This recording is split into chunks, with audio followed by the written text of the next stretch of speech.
Yo nakama, selamat datang di Lifestyle Anime. Pada tanggal 3 Februari 2021, pihak Shonen Jump merilis One Piece Magazine volume 11 berbarengan dengan manga One Piece volume ke-98. Yap, dalam majalah One Piece volume ke-11 berisi mengenai fakta-fakta menarik seputar One Piece yang tak dijelaskan oleh Oda Sensei dalam manganya. Selain itu, majalah ini berisi lanjutan dari komik adaptasi dari novel Ace yang digambar oleh mangaka Dr. Stone, yaitu Boichi Sensei. Lalu ada juga novel Buah Segar Perona yang menceritakan prahara rumah tangga antara Mihawk, Perona, dan Zoro saat masa-masa time skip. Informasi menarik yang pertama adalah Oda Sensei menggambarkan bentuk buah iblis yang dimakan oleh dua anggota dari persekongkolan jahat Baroque Works, yaitu Mr. Five dan Miss Valentine, di mana keduanya adalah pemakan buah iblis tipe Paramecia. Yap, buah iblis yang Mimin perlihatkan saat ini adalah buah iblis Bomu Bomu no Mi milik Mr. Five. Bomu Bomu no Mi memungkinkan penggunanya untuk membuat seluruh bagian dari tubuhnya meledak tanpa melukai si pemakan buah iblis. Ya, seluruh bagian tubuhnya, termasuk rambut, nafas, bahkan ingus dan upilnya dapat dijadikan sebagai bom peledak.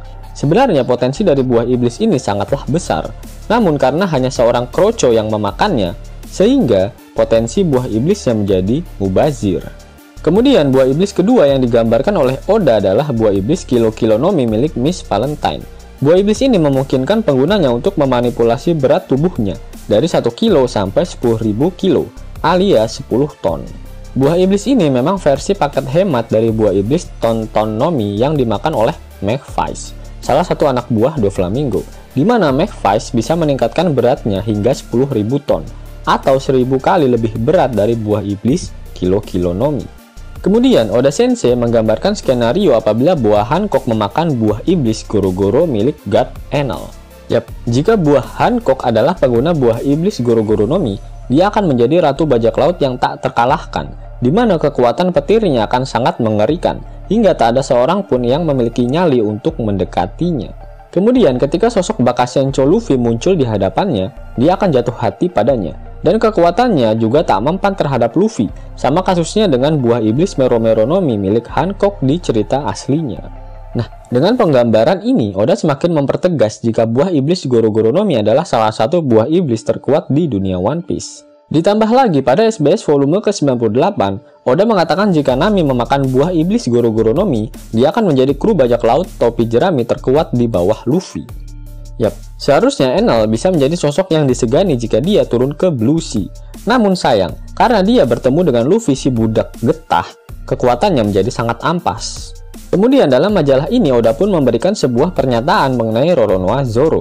Oda mengatakan jika Zoro tak membutuhkan teknik yang remeh-temeh pada teknik berpedangnya. Tapi yang Zoro butuhkan adalah dirinya ingin menguasai metode untuk bisa mengeluarkan 100% kekuatannya. Zoro akan menjadi kuat dengan caranya sendiri. Apa sebenarnya maksud dari komentar Oda ini ya? Karena di setiap kata-kata yang dia keluarkan, biasanya terkandung udang di balik bakwan. Kemudian di dalam majalah One Piece volume ke-11, terdapat halaman yang memperlihatkan seseorang sebut saja Mawar yang bercosplay menjadi Nefertari Vivi. Meskipun buah segarnya tak sebesar milik Vivi yang digambarkan oleh Oda Sensei, namun pemandangan ini masih sangat enak untuk dilihat. Selain Vivi, terdapat juga cosplay dari sosok Nami. Yap, kalian para oplayer bisa menakar sendiri kesegaran buah yang dimiliki oleh cosplayer tersebut. Kemudian Oda pun menggambarkan sketsa awal dari bajak laut topi jerami versi abal-abal, seperti terlihat pada gambar tersebut.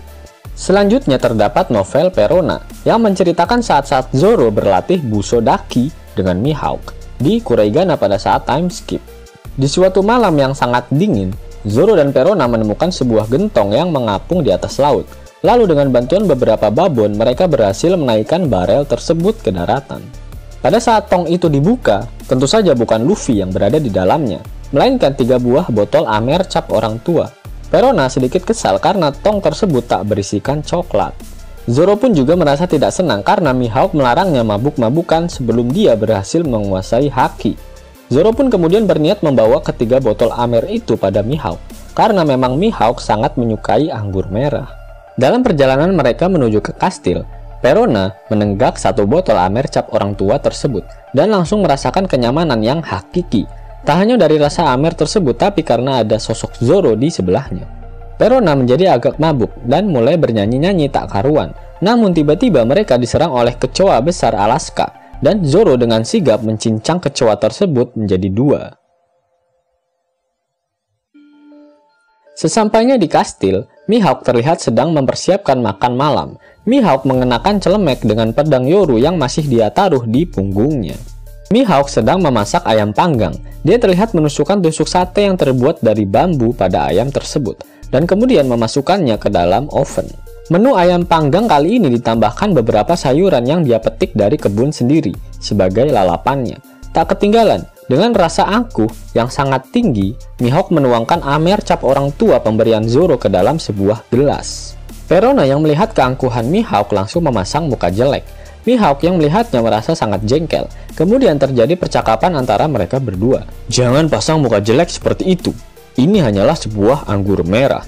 "Siapa yang memasang muka jelek?" "Kau." Mihawk pun mengangkat gelasnya dan menyeruput sedikit anggur merah cap orang tua tersebut. Rasanya luar biasa. Perona tiba-tiba mendekatkan wajahnya pada Mihawk dan berkata, "Apakah kau ingin membuat amer ini menjadi lebih enak? Yuk kita buat sangria." Yap, sangria adalah anggur merah yang dioplos dengan potongan buah-buahan segar. Mihawk pun berkata, jika amer terbaik adalah amer Malika, yaitu anggur merah pilihan yang dibesarkan dengan sepenuh hati, seperti anak sendiri, dan tak dioplos dengan bahan apapun. Perona pun semakin mendekat sampai menempel Mihawk dan memaksanya untuk mencoba sangria. Namun Mihawk tetap pada tekadnya yang bulat dan kenyal, di mana dia tak mau mencoba anggur merah oplosan. Perona pun menyerah. Dia pergi menuju ke dapur dan mengambil pisau. Perona mencoba memotong buah lemon, apel, jeruk, dan peach untuk dijadikan bahan minuman sangria. Namun karena Perona bukan tipikal ibu-ibu PKK, dia tak bisa memotong buah dengan benar. Dia pun iri saat melihat Zoro yang memotong buah melon dengan lekukan sempurna. Bahkan Perona sudah melakukan berbagai macam gaya, tapi hasil potongannya benar-benar tak beraturan. Perona semakin panik karena dia berpikir pasti sebentar lagi Mihawk akan menghabiskan anggur merahnya. Perona akhirnya memutuskan untuk melawan Mihawk demi mendapatkan amer tersebut. Namun Zoro berinisiatif menawarkan diri pada Perona untuk membiarkan dia yang melawan Mihawk. Mihawk pun menyadari pergerakan dari Zoro. Dia pun tertawa dan mengira jika Zoro saat ini sudah lupa daratan dan ingin mengambil kepalanya jika ada kesempatan. Namun Zoro sadar jika perbedaan kekuatan antara mereka saat ini masih sangat jauh dan mengatakan jika saat ini dia sedang ingin berlatih dengannya. Zoro pun langsung menerjang Mihawk, tapi Mihawk dengan sigap mengambil pedang yang berada di dekatnya. Bahkan tanpa menarik pedang tersebut dari sarungnya, Mihawk mampu menahan serangan dari Zoro. Zoro pun menyerang Mihawk dengan katananya yang lain. Namun Mihawk pun berhasil menangkisnya dengan pedangnya yang sudah dia keluarkan dari sarung pedang miliknya. Mihawk pun berpesan pada Zoro jika jangan sampai dia merusak furnitur yang berada di kastilnya. Pertarungan keduanya sangatlah sengit, sampai-sampai ruangan tempat mereka bertarung hancur berantakan. Horo. Melihat Mihawk dan Zoro bertarung, Perona mengambil kesempatan dan mencoba mengambil segelas amer untuk dia buat sangria. Namun sebelum dia berhasil mengambilnya, tiba-tiba pisau meluncur ke arahnya. Perona pun kaget dan langsung melihat ke arah pertarungan Mihawk dan Zoro. Ternyata itulah Mihawk. Sambil menahan serangan Zoro, Mihawk melemparkan pisau kecilnya. Pisau tersebut menancap tepat di tembok beserta baju milik Perona. Dia tak bisa meloloskan diri, kecuali dia mau menanggalkan baju miliknya. Dari hal yang dilakukan Mihawk barusan membuktikan jika Kenbunsoku Haki milik Mihawk bukanlah kaleng-kaleng. Perona yang kesal mengeluarkan negatif hollow-nya ke arah Mihawk, namun tanpa sengaja malah mengenai Zoro. Zoro yang menyangka dirinya sekarang hanyalah upil, tanpa sengaja menyenggol botol berisi amer cap orang tua hingga pecah. Karena hanya tersisa sedikit amernya, mereka bertiga berhenti bertarung dan saling menyalahkan satu sama lain. Lalu Mihawk akhirnya membuatkan sangria untuk Perona. Perona pun sangat gembira melihat Mihawk yang akhirnya memenuhi keinginannya, dan ketiga orang tersebut bersulang untuk mengakhiri makan malam mereka. Mihawk meminum amer, kemudian Perona meminum sangria, sedangkan Zoro hanya mendapatkan jatah soda gembira, karena dia tidak boleh minum alkohol sebelum bisa menguasai Busodaki. Di luar kastil, para babon saling bergosip mengenai Mihawk. Mihawk secara sembunyi-sembunyi telah menanam pohon coklat yang merupakan makanan favorit dari Perona. Para babon pun bertanya-tanya mengapa Mihawk tak mengatakan hal tersebut pada Perona. Para Babon berpikir alasan Mihawk tak memberitahukan Perona adalah karena Mihawk sendiri adalah sosok yang pendiam. Sepertinya Mihawk ini sosok karakter tsundere akut yang diam-diam menghanyutkan. Apakah memang ada hubungan khusus antara Mihawk dengan Perona? Yos nakama, itulah fakta menarik dari One Piece Magazine volume ke-11. Dan One Piece Magazine volume ke-12 akan berisikan mengenai informasi dari trio ASL. Apabila nakama menyukai video ini, jangan lupa klik like, share, dan subscribe channel ini ya, agar nakama semua tak ketinggalan info menarik seputar One Piece. Arigato!